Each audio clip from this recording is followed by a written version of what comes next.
Today I'd like to share a talk on the theme of decolonization of the spirit. And I'd like to offer these words in a spirit of prayer and of searching.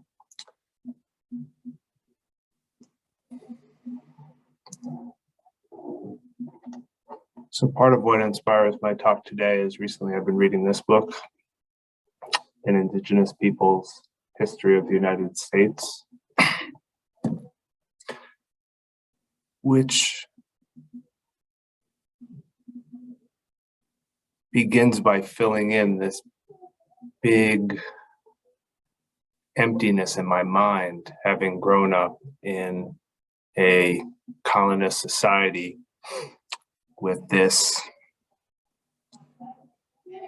mindset of erasure of Indigenous history, where I have this sense of history that I've been taught that covers European history and then starts with this so-called discovery of the Americas and the colonization process as it were the beginning of the story, when in fact Indigenous people have a rich and long and complex and beautiful history of living on this land for thousands of years, with many forms of government and many rich cultural developments and language and agriculture and a whole history that I was brought up not knowing, but now I'm trying to discover. I'm trying to connect with and shift my own sense of identity.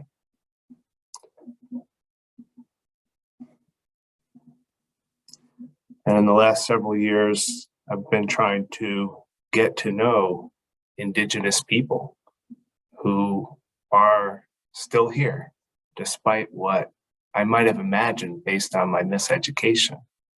I might have imagined that Indigenous people aren't here anymore and that their story has ended and this new colonist story has begun, when in fact, the story of Indigenous people is very much alive, and there's an open invitation for me to become part of that and to be in relationship with Indigenous people.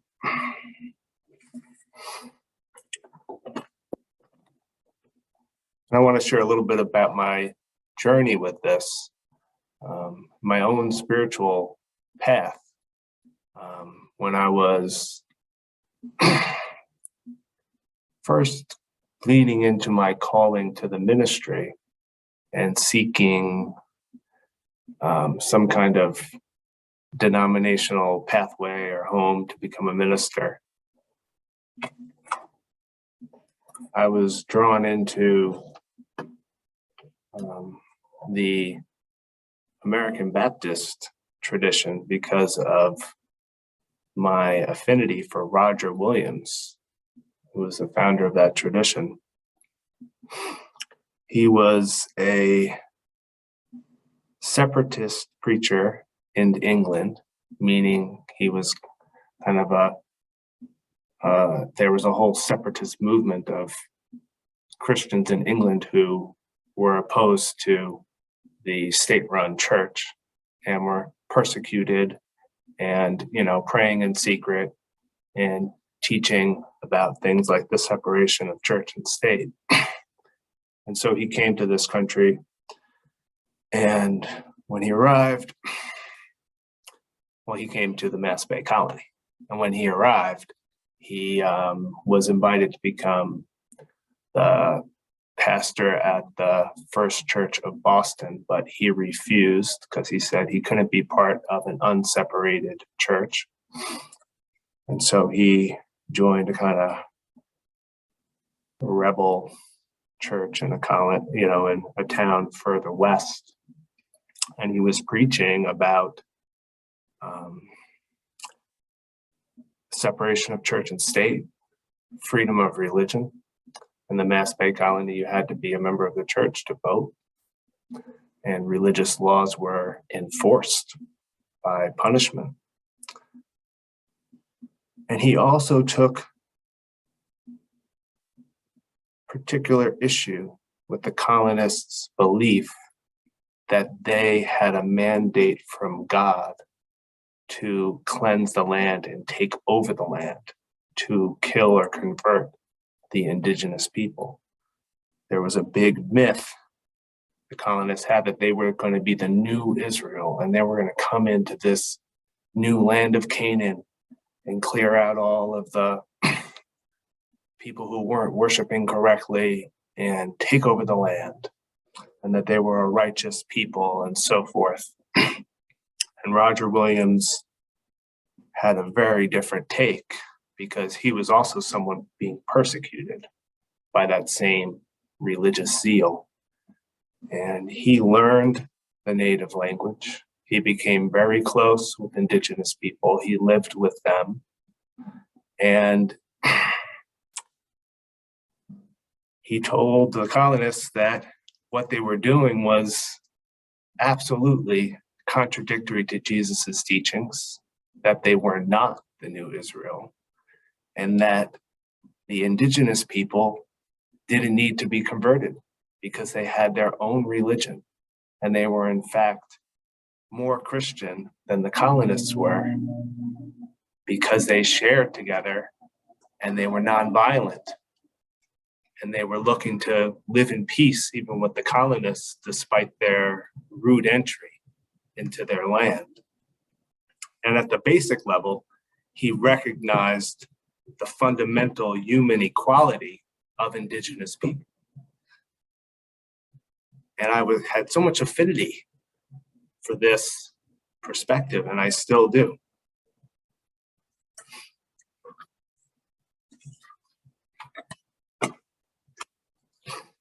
There's a whole other history in Natick of kind of a similar story of this contact between Christianity and indigenous religion, which centers around, different figures. But John Eliot was a Christian missionary who made contact with the Nipmuc, and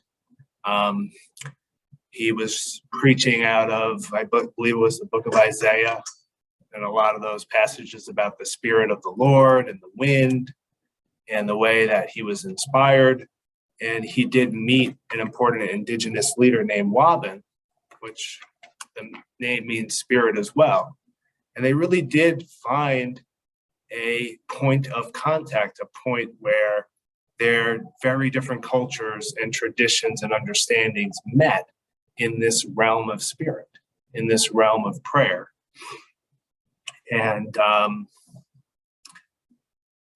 it was messy, and I think that John Eliot really did buy into the whole mindset of converting, and did embody a lot of that moral superiority complex of the colonists. And yet he had a much better relationship with the indigenous people than your average colonist who was less spiritual. And the town of Natick then was created as this kind of praying town where indigenous people would be safe, albeit they had to agree to be praying to the same God as the colonists.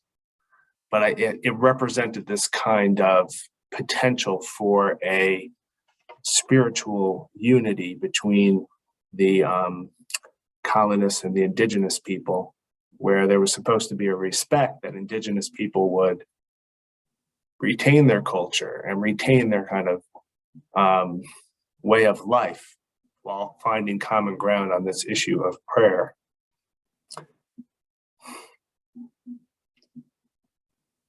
But it didn't really work out because there was a genocide against the indigenous people, because when war broke out and the Native Americans in the praying towns, because Natick was the first one, but there were about 13 others, they were going to remain neutral in the conflict.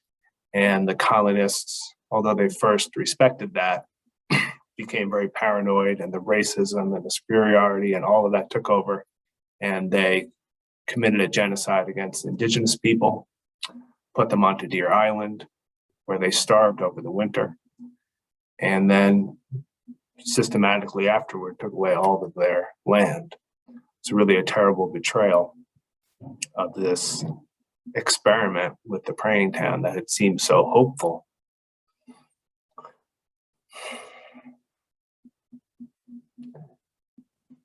When we look back on this history in our context, one of the symbols that exists today is like this town seal, which people may or may not have seen it, but it depicts two indigenous people sitting, and John Eliot is standing up with the Bible, kind of preaching to them. And on the one hand, I'm aware that there's a movement to kind of like get rid of that town seal because of the implicit problems with it, with John Eliot's standing and how it projects superiority of the colonizers. But I've heard from, members of the Nipmuc people today who don't want to see the seal go because they don't want to forget this history, and they don't want to be forgotten. They don't want to be erased from our town's history. And for them, there could be something respectful about this exchange. There could be something real about this spiritual meeting and the exchange of ideas.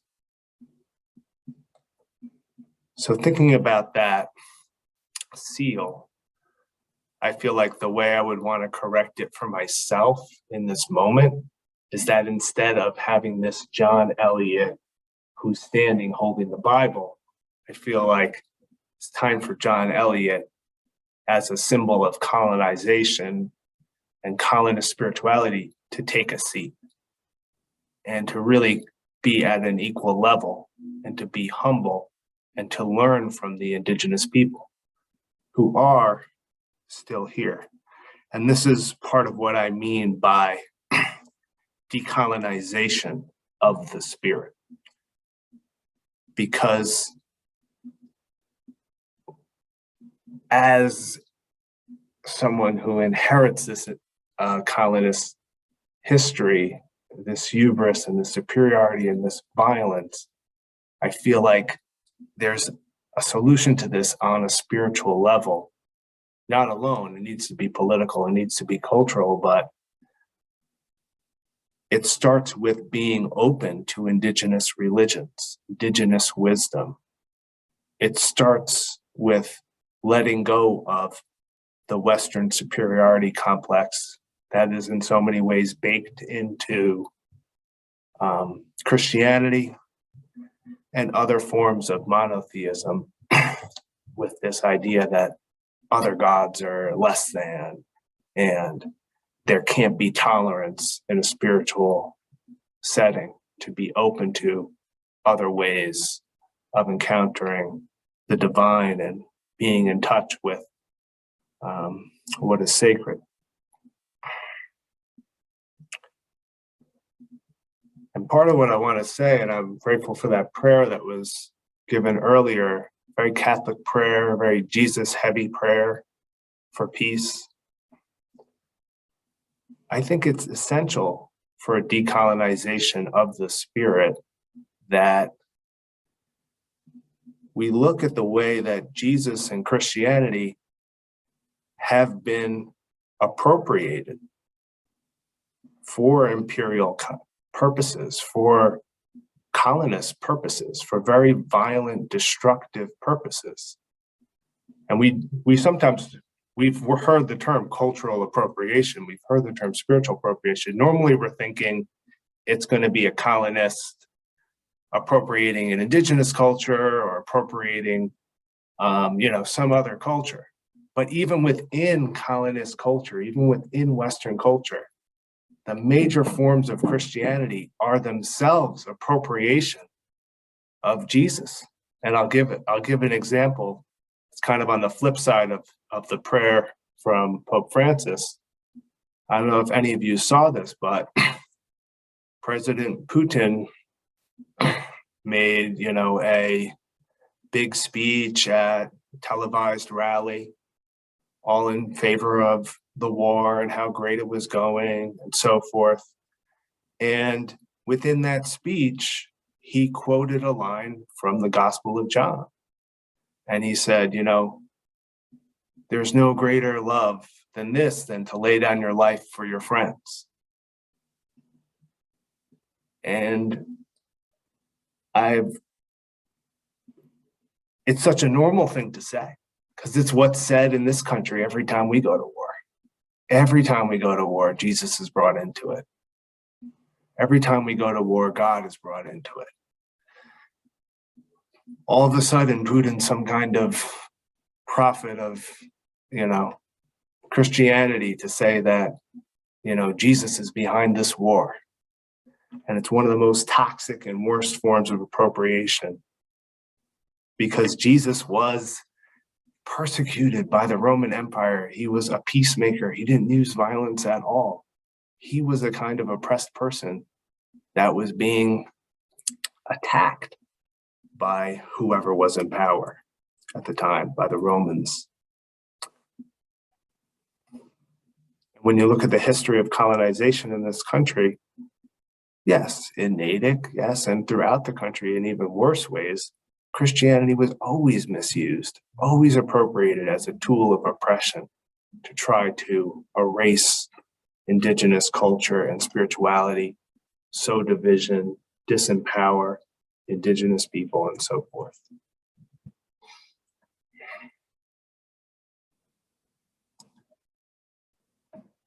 So I believe that we need a decolonization of the spirit. I believe that we need a much more open form of spirituality. And we need to correct the past by coming back to the relationship with indigenous people with a real humbleness and a willingness to learn and a willingness to find common ground. So as part of that, I've been trying to learn a lot more about history. I've been trying to learn from indigenous people, but I'm sorry for this background noise. It's heating system. One thing I've learned recently, because we have this dam on what we call the Charles River, and I've been intent upon this issue because there's a chance that the dam could be removed and the river could be restored to its natural flow. And along the lines of paying attention to that and being involved with that, I got to hear this beautiful talk by Kristen Wyman, who's a member of the Natick Nipmuc Council. And in this talk, she first of all said, we call this river the Quinoboquin, which means meandering. And it's a river that our people have had a deep relationship with for thousands of years, because the Nipmuc means freshwater people. They're people that live all along the river, and it's always been a source of fish for sustenance. And then the fish is also used to plant the corn. And so they are so aware in their traditions of how their life depends on this river. And then forever, they have always asked that these rivers not be dammed, that they be honored, and that, you know, the way they support life be honored and be protected. And it was such an eye-opening thing for me to reflect on the fact that we call this river the Charles River, in this grand act of just erasing its spiritual significance, its meaning for the indigenous people, as if the river belongs to King Charles because he came here with an army and just claimed this river. It kind of makes me sick that this is the mindset. And this is the way that I've been taught to relate to this river. I haven't even known its real name. I've been living here for so long. This is the Quinoboquin River. And it's something that is both like a source of life and it's a spiritual source. It's so important. And we're treating it with this sense of amnesia, with this sense of erasure of its significance. So for me, the decolonization of the spirit is also a re-indigenization. It's an opportunity to learn from Indigenous people how to live here, learn from Indigenous people what things mean, what they're called, you know. And for me, I experience this as also a humanization, because to live here as a colonist with a colonialist mindset, with amnesia and erasure of the true history of this place and its spiritual significance, is really to live cut off from a really human way of being here. Because spirituality is at the heart of our humanity. And to come here in a human way with an open heart is to come into relationship with the land and the people of the land and the stories of the land and the naming and the ways of praying, learning about the 4 directions, learning about what it means to be a human being here. To come in here with this violent mindset, with the superiority, so much blocking out, that's only possible if we're willing to cut ourselves off from our own humanity.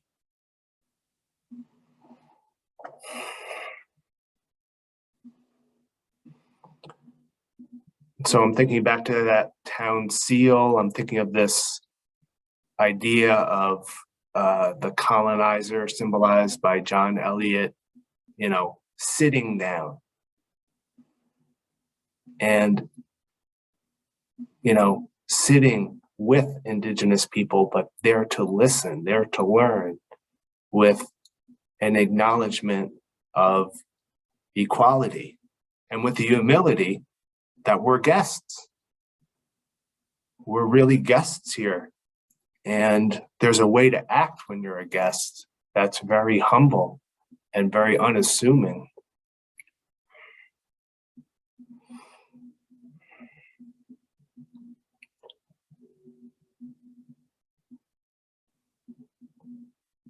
And it ties back to what we're dealing with today. The wars that we have in our world have so much to do with these patterns of imperialistic violence, countries that keep expanding, that keep crushing other countries, that keep using violence to assert their superiority.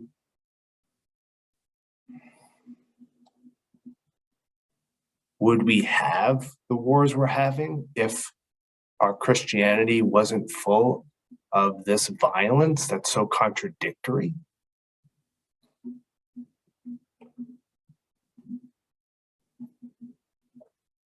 So I really believe in dialogue. I believe in recognition of the sacredness of a person who's very different, has a different way to pray, has a different way to understand things, or might be non-religious as well. It's the same by the same token. Might be someone who has moved in a different direction of making meaning. But I feel like only through this kind of decolonization of the spirit can we have the dialogue that we need, where there's really a flow of love and respect and understanding. And I feel that that is essential to being able to live in peace. We have to be able to meet on this level of being together in a sacred way, across cultural differences, across religious differences, have that sense of mutual dignity and humanity. And it's only when we have that bond, that spiritual bond, between each other, that we could hope to live in peace, and that then we can hope to create a better world together and hope to create a world where life is sustained.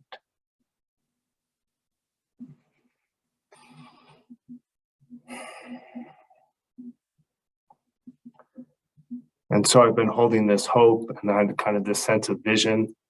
I'm hoping that we can have peace between religions, which I then feel is like a baseline for having peace among nations. And then with peace among nations, we could have peace with all creation. Because how are we going to even think about healing this planet when we're at war? How are we going to think about the mighty adaptations that we need to encounter the climate crisis and the species extinction, the hungry people of this planet?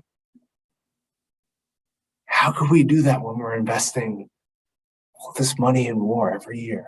$800 billion for our country. Prophet Isaiah said we need to beat our swords into plowshares, because you really can't do both at the same time. We have to take that violent way of relating to each other and make it a peaceful way, so that our focus can be on sustaining life, on growing food, on health, on preserving the ecosystems in which we live. But if we perpetuate this spiritual conflict of superiority, clashes, and that intense violence of the spirit, we will never have peace between different people. And then we'll never live at peace on this land. But it's all possible. And I feel like it's so close. And I feel it's an important part of our work as a community to do this inner work of shedding the false narratives, filling in the blank places with a true story, and decolonizing our spirits.